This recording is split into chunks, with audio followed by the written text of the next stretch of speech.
Okay, so I'm going to be talking about risk management for large language models, and if something, and I really wish I could have been there. I miss all my H2O friends quite a lot, um, but I'm stuck teaching way too much here in Washington D.C. So here I am. Um, and if I'm texting with people, so if there's some kind of technical error, please let me know via text. But I'm going to be talking quickly about just broader risk management for, especially for large language models. But I think what I have to say generalizes to other sort of multimodal generative AI systems. Okay, that's me. Um, let's see. If we had an hour and a half, I would talk to you about all of these different things. Um, And before we dive in, I think I'll say that we, we shouldn't think about risk management and large language models just as red teaming. And I think I actually may have done the first commercial red teaming exercise of a large language model a few years back for a system that was based on Roberta. But I still have no idea what people mean when they say red teaming AI. And I hear that quite a lot. I know NIST has a definition for red teaming. I know the executive order on AI that was just released has a definition for red teaming. But I want to make the point that risk management for such broad application systems itself has to be very broad. And if you are thinking about sort of risk management in generative AI as sitting down in front of the chat prompt to make the model say some nasty or offensive things, you may be left exposed to quite a broad set of risk. And I'm going to try to get into this deck and kind of explore what might also help us. And another thing I'll say before I jump in, I've also been working with NIST, National Institutes of Standards and Technology, on their AI risk management framework for about the past 3 years.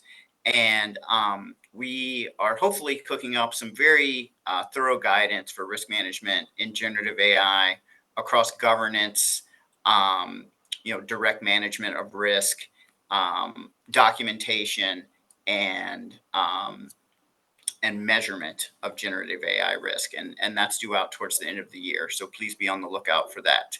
But let's keep moving. Okay. Some definitions. I think we'll just for time, we'll skip through these. Let's see. One thing I wanted to highlight very quickly, if possible. Okay, I'll share. I will make sure that you can access these slides later. I thought I had a link up. Um, okay, so again, just some definitions. When the one that I will highlight here is when I say risk, I have a very traditional definition for risk here. I just mean the likelihood that something bad happens multiplied times the cost if something bad happens. I've heard smart people say that risk-based governance approaches don't work for generative AI systems. I don't think that's true at all. But I will say that if everything you want to do with a technology is high risk and low utility, like say a fintech having a chatbot talk to their customers about regulated dealings in consumer credit, then no, a risk-based approach won't work because you're taking too much risk and there's no business value.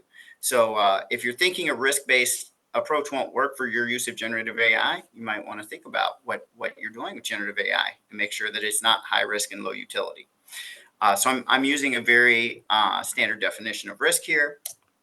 Okay, and then I think if we want to do risk management for generative AI, we need to think about a standard to which we're going to adhere, right? And the standard ideally shouldn't be like what my internal data science team thinks. We'll talk about that. We'll talk about why that is on the next slide.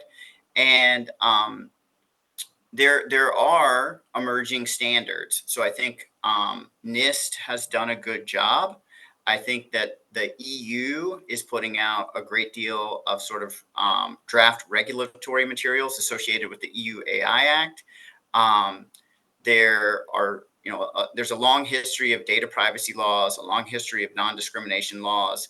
There are legitimate standards that you can measure adherence against to conduct risk management activities, even for today's sophisticated generative AI systems. And you can expect technical standards to come online soon as well. ISO, IEEE have also done a ton of work with more technical standards for AI systems, and I suspect they'll crank some out for generative AI soon enough as well. Okay, um, right. Like I was saying, if you're really going to manage risk in generative AI, sitting down at the chat interface and tricking the model into saying, they can say truly horrible things, but again, that's not really all that we want to go after here. You need to think about the supply chain to begin with, in my opinion. These systems have very large supply chains relative to, say your standard scikit-learn classifier. And a great deal of risk can arise out of the supply chain. So there are security issues. There's potential regulatory issues with data privacy. There, the sadly the sort of geopolitical situation in the world, seems to be on a destabilizing trend, and you can imagine that some kind of political situation might upend some of your data moderation, your content moderation or data labeling plans. And then we have to worry about vulnerabilities sneaking into our supply chain, and I think every AI system I've ever been involved with, there's been a ton of third parties, and the thing with third parties is you just don't really know what they're up to, and so all of these risks are sort of amplified to a certain degree when using large, complex generative AI systems. And if I'm going to think about risk management in generative AI, I'm going to start by looking at the supply chain. I made the comment earlier about how we might want a real, an authoritative, independent standard to which to measure adherence for risk management. The reason we don't want to do just what our internal data science team says is because there's a lot of human bias. And so I got to see the end of the last presentation, and it was interesting that the speaker was bringing up thinking fast and slow, because some of the biases that were identified in some of the earlier behavioral economics, behavioral psychology work, those are real sources of bias and risk in AI systems. So we really need to be conscious of our own confirmation bias, the Dunning-Kruger effect. We all tend to self-rate ourselves higher at our abilities than we actually are. Funding bias, right? We all want to get paid, including me. Groupthink, and then the McNamara fallacy and techno-chauvinism. I'll leave those for a later date, but feel free to Google McNamara fallacy. I think you'll find it interesting. And then, of course, we have to remember to stay humble. Incidents can happen to anyone, even people who show up to AI conferences and talk about AI risk. And then also, I think we can't be naive. The AI systems that we make today are powerful. They hurt people. And people want to hurt the AI systems that we make. And there's no reason to beat around the bush about that.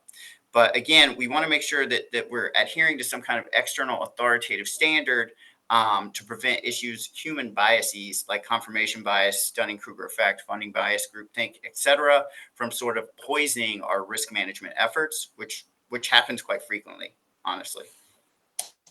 Okay.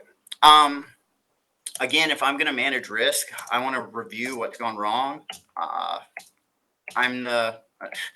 Another thing I get up to is running the AI incident database. And so these are all incidents from the AI incident database. If you're not aware of the AI incident database, go to incidentdatabase.ai. Interesting reading.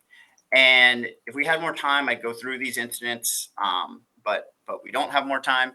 The reason I'm bringing this up is not to blame and shame people, but past behavior is the most likely is the best indicator of future behavior. And so if you want to know what risk to prioritize when you're managing risk in a generative AI system, you should study past failures. And the incident database was chugging along last year, and we had about 250 documented incidents and several thousand reports related to those incidents. And ever since the release of ChatGPT, the incident database has exploded. So now we've more than doubled in size and have many thousands more reports. We've got some OG chatbots up here on the screen, and what I'll highlight is just don't fall into the trap of repeating past incidents. Tay, Microsoft Research 2016, very notorious. Likely most of you know about this. I would say we saw repeats of Tay with Lee Luda on the South Korean social networking app Kakao, and then with Neurosama.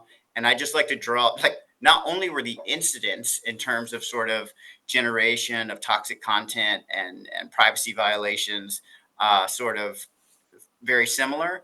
The look, the anthropomorphized look, which was given to these chatbots, is all very similar. So I like to point these out as repeat mistakes. That's why we review incidents, not to name and shame, but to avoid past failures. Okay, and I'm not sure that the design teams on these systems did a great job avoiding past failures. Okay. I was also heartened to hear the last speaker say that chatbots are not alive. I agree, and so I if you want to pay me to do risk management on things like acceleration, acquiring resources, avoiding being shut down, emergent capabilities, and replication, I'll be glad to take your money. But I think it would be a waste of your resources.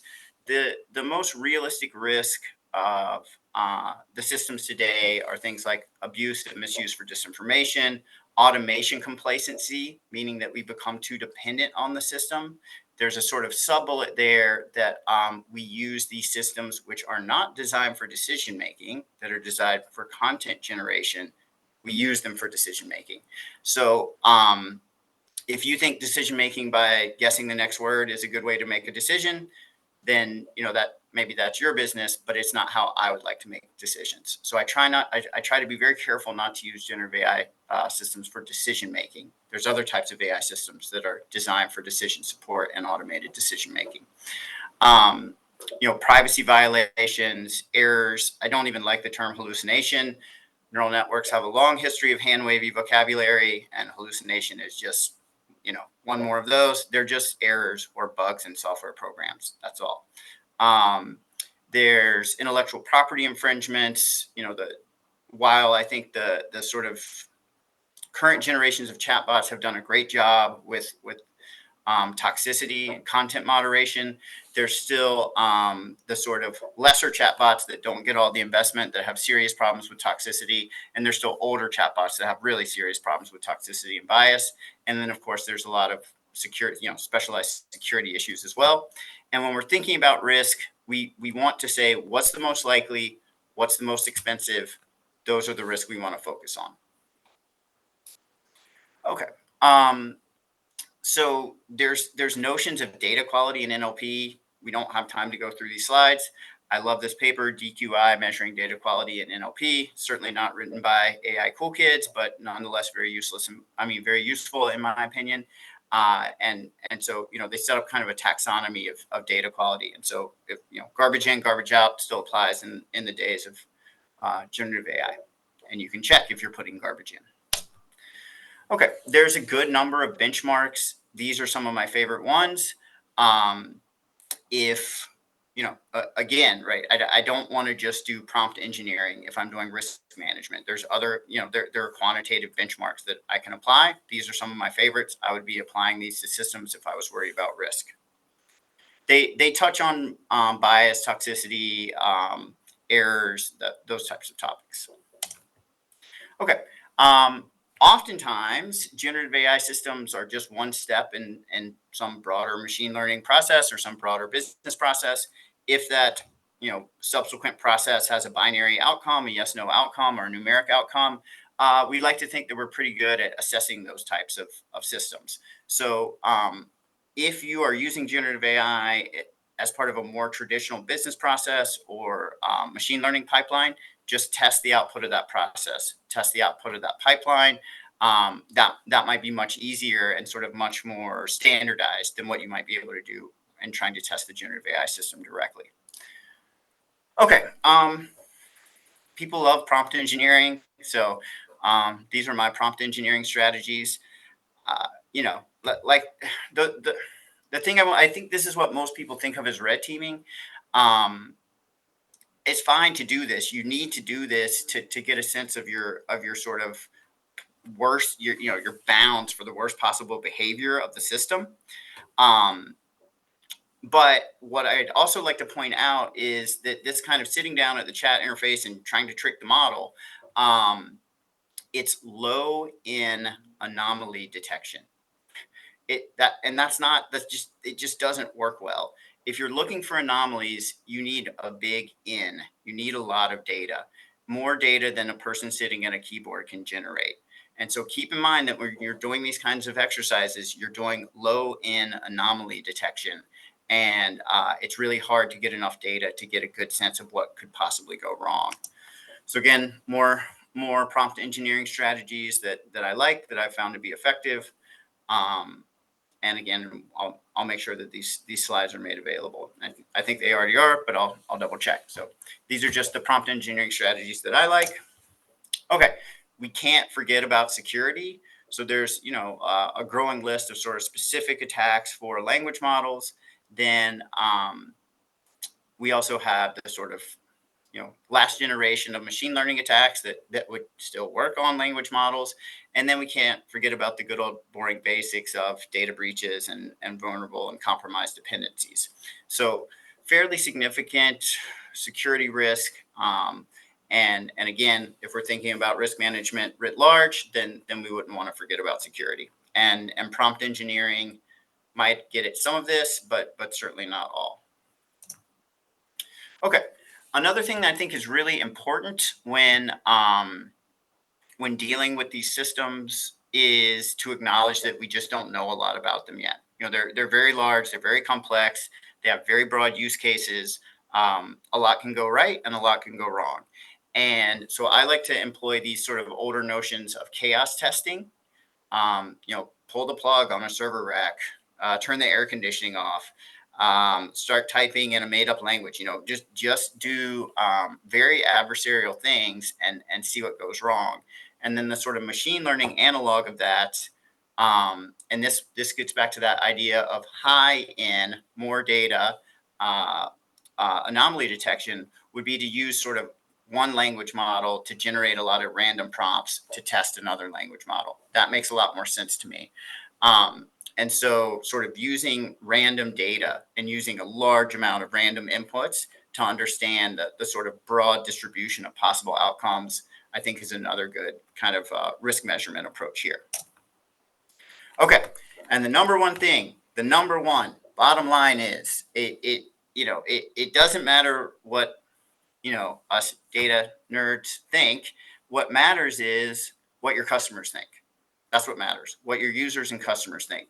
So I was involved in like a 2-year effort with NIST to come up with very comprehensive guidance for AI bias. And then the number one thing that we learned is just talk to people, just talk to your users. Yes, there's tests. Yes, there's theories. Yes, just talk to your users. Just talk to your users and understanding what they experience. It's better if that interaction is more structured. So using things like bug bounties, hackathons, standard product management approaches, UI UX research. These are more structured ways to get feedback from your users, and you certainly should be applying these to your generative AI system. So, the bottom line test is, what are your users experiencing? You should try to find out if you don't know. Okay, and luckily, if you do find risk, there's lots that can be done about it. So you can read the slide, and I'll probably maybe stop here and see if there's any questions. And I'll just call out very quickly before we switch to questions. Some of the things that I think make the most sense to me here, and they're actually pretty basic. You really want clear instructions for how users are supposed to interact with the systems. You shouldn't assume that they know what to do. Kill switches. You should be able to turn these systems off quickly if something goes wrong. And I'll just highlight that that's more difficult than it sounds, because oftentimes the person with the business authority to turn the system off, maybe on a different continent than the technical person who would actually know how to turn it off. And so you want to have incident response plans. You want to plan for something to go wrong and know how to deal with it. A lot of the incidents on the slide that I showed with all the incidents arose from just these really long usage sessions with chatbots. So I would ask why would someone need to have a 3 week chat with a chatbot? Why can't it restart after a day? Why can't it restart after an hour? So just rate limiting, throttling, session limits, things like that. User feedback mechanisms, just let people tell you if they're having a good or bad experience. Um, Anonymous use tends to be a bad idea with digital technology. Anthropomorphization is a bad idea for risk management because people are going to fall in love with your chatbots. People have been falling in love with chatbots since 1966.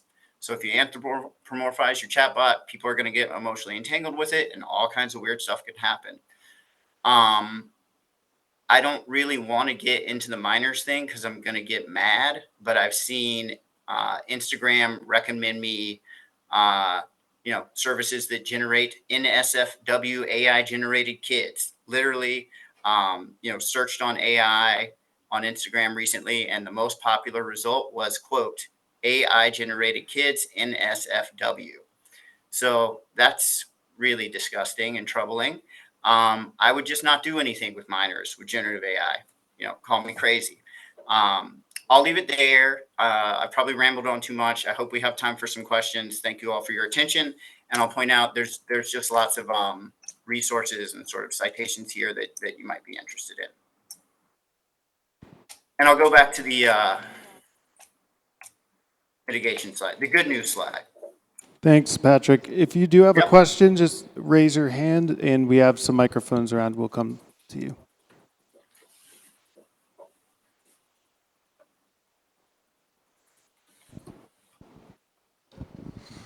Hi, Patrick. Thanks. So you said you started off saying that you don't know what red teaming is, and I know you're being a little sarcastic there, but it's difficult to define. Yet we just did put it in legislation that we're supposed to be doing this. And what is your feeling on maybe start with for me the OpenAI paper released some good protocol that was interesting, but how do we start defining this, and is it materially different from what you're saying here? Yeah, thanks for that question. Um, yeah, I think what I'm getting at, and I just had a call with some other very smart AI red teaming people this morning, and I think what it's not.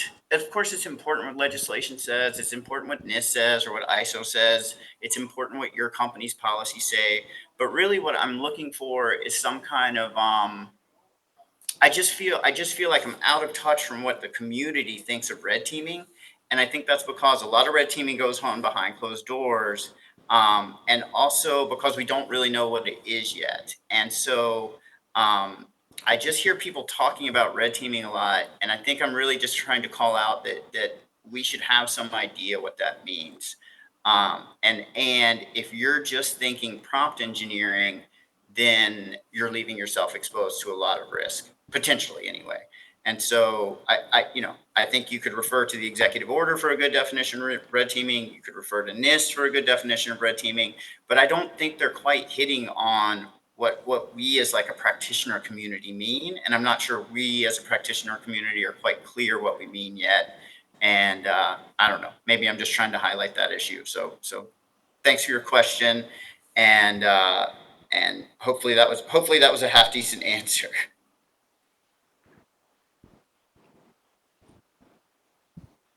Hello, Patrick. Thank you for doing this conference for us. My question is if any thoughts on the development of large language models and unconscious biases happening as they've been developed, and how do we put guardrails against that, or if we can or if we cannot, or thoughts on that, on unconscious biases? Oh yeah, that is great. Okay, so I'm an author of this document, so take my recommendation with a grain of salt. But this was sort of the NIST effort that I was talking, and it did come out before ChatGPT, but I promise it works on generative AI. And when I am asked to do bias audits of generative AI, this is the document that I use as guidance. Okay. And so what I wanted to highlight is, yes, unconscious bias plays a huge role in the design and implementation of any AI system. And so, this, I'm sure this is kind of impossible to see, but I'll just highlight, I have this graph taped up on my office wall.